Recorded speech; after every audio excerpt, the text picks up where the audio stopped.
Well, hello, Mike. Hello, Arnie. How are you? Yeah, not bad, not bad. It's so good to see you. Thank you Uh, for coming along. and you too. Yeah, great to see you again. It's so good. It's good. We collaborate on quite a few projects together. So I thought this is a really cool opportunity to check in with you and check in with Go Exporting. Absolutely, it's good. Yeah, so we're both in CITAS, aren't we? And other projects that we've worked on together. So yes, it's Yeah. good to catch up. Yeah, CITAS is really going well, right? Yes, that's a good initiative, I think, to help promote independent trade and customs advisors, and to show what's out there apart from government-backed support. Right, you have a very successful consulting business called Go Exporting, and it's time to check in now that we have this CITAS initiative. Talk a little bit more about this, and also, of course, since your company is called Go Exporting, we want to go export, right? So there's some questions about exporting as well, and the top tips that businesses need to know about. And then, of course, while we speak about the things that impact the global trade and the import export, there's a bit about the role of customs and the role that the UK has in attracting business now that we've left the European Union. So if that kind of is a good framework, we can start. Absolutely, let's go for it.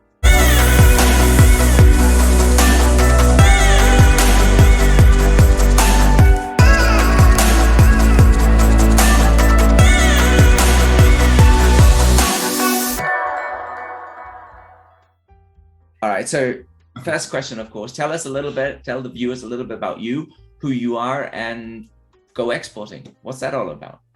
Yeah, what's it all about? The name, the clue's in the name, I guess, isn't it? So, yes, I'm Mike Wilson. I set up Go Exporting about 4 years ago. And I've had, I guess, when I counted it up the other day, over 30 years experience in international business. Wow. Yeah, so I've always been involved in import, export, international trade. Starting my career a little bit in reverse. I started with my own businesses straight from university, which was a great experience for sort of 10, 12 years, until the inevitable that I fell out with my business partner and decided to do something else. But up to that point was good. And I learned an awful lot. You learned very quickly. And my thought process to start Go Exporting really started back then, but I'll come back to that. I think we lost you. Yeah. There we go. We're back. We're back. Yeah, we're back. Yeah, sorry about that. Very good. Yeah. So from having my own businesses, once I sold that, I went into consultancy to fill a bit of time, and eventually one of my clients asked me to join them, so I moved into the corporate world after that. It happens to all of us eventually. Yeah, absolutely. And I ended up as executive director for a US multinational responsible for Europe, Middle East, and Africa.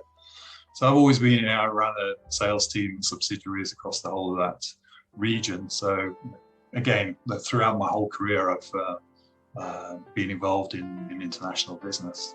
But I really, going back to the early days when I was exporting and importing, that was the business that I'd set up as a distributor for a German company in the UK. I always found that the support that was available wasn't quite what I was looking for.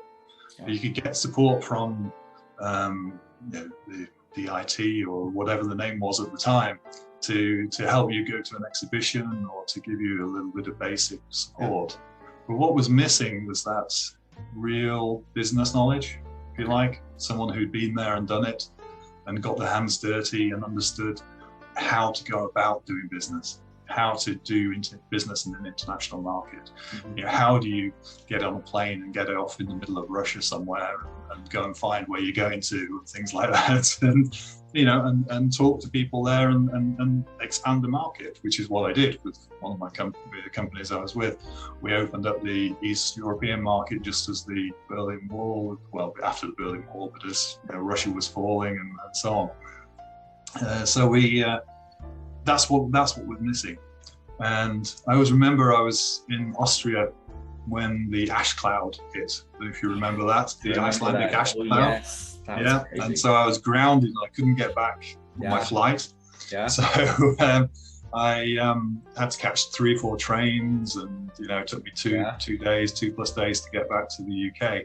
And in that time, I had plenty of time to sit there and think. And this sort of really hit me that what I really love doing is international business, and thinking back to my time when I started this gap in the market. And that's why I started the seed to set up Go Exporting. It took me a few years to get there to actually do it, but that's how I set it up, to help companies that are looking to expand, basically looking to enter new international markets, with someone that's had the experience, has been there and has done it, and knows what the good points and the bad points are.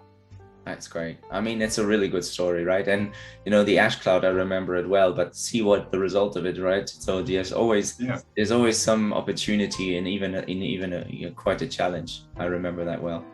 Well, what a story, right? What a journey, and it's so good to speak to you, someone so experienced. And we collaborate well because I do the customs geeky thing, and it is a part of this larger piece that you talk about. And that is the strategy around how to enter a market, right?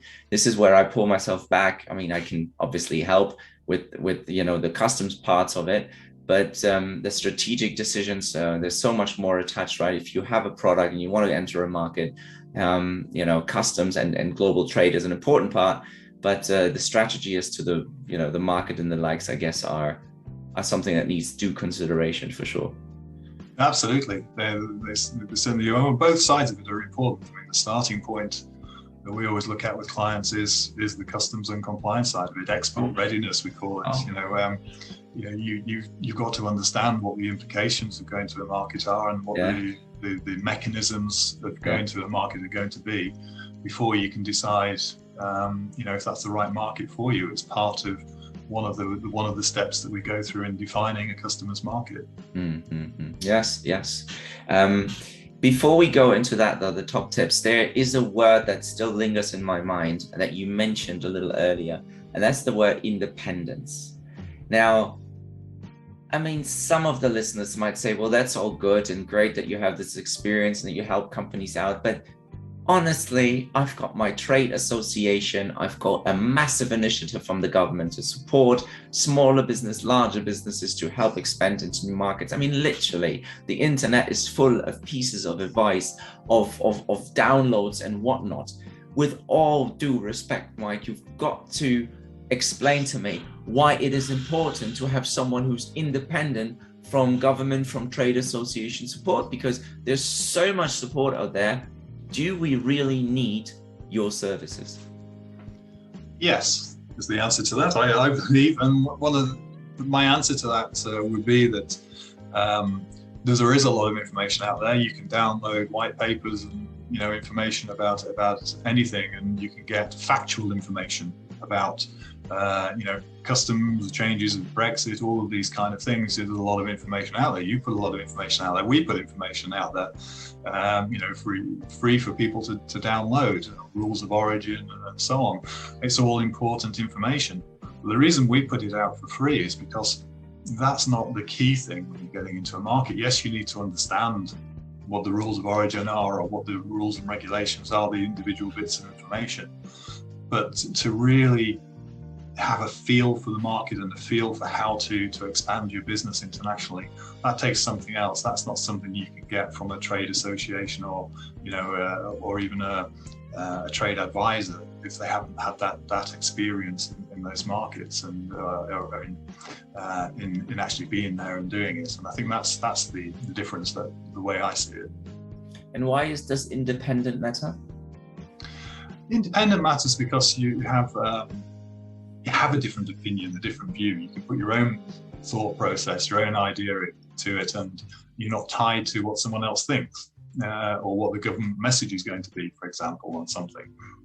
So we can show both sides of an argument. We don't have to show exactly what the current message is, if you like. So we can analyze it and say to the client, this is we think is best for you, and these are the reasons for it. So I think independent from that point of view.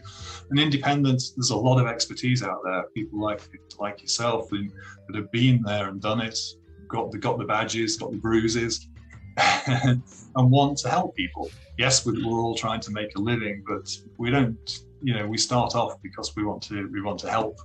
And we have a passion about it. I'm passionate about international business, about developing international business. That's, what I live, sleep and breathe. Yeah. So, and I think that's the difference. Yeah, to throw yourself into having your own business as an independent in that market is different to having a job in a sector. And I think that's one of the key things. I can tell that's true.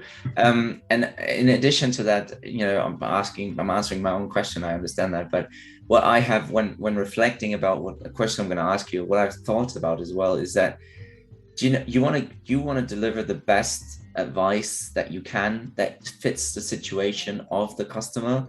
And as much as guidance is great, and as much as a trade association is there to help, it is not bespoke necessarily. It cannot be bespoke.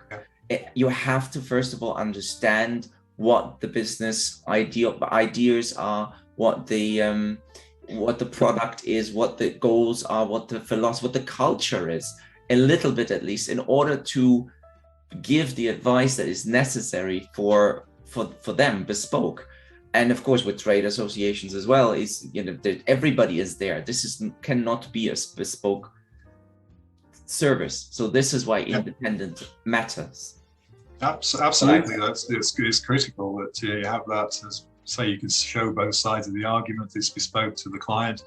The first thing we always do is have an initial consultation just to learn about the business, just to understand that business, listen to their pain points. What we like to do is depending on the size of the business, is talk to people independently from different departments as well, because you get different perspectives. So you can really get a feel for the business and what their issues are and what their objectives are as well, where they want to go, and is everyone on the same page? Because that's again one of the key things if you're trying to pull the business into the international market. Is everyone thinking the same? Is everyone prepared for it, and so on? So that's one of the things we ask. And the other beauty about being independent is that I've always said when I've been training salespeople in the past is know when to shut up, basically. So I know when I have a certain knowledge on customs and so on, but I know when to shut up and call you. So we've got that real in-depth knowledge, and but being independent, we can bring in the experts in a particular field and manage that for a client to give the client exactly what they need. Yeah.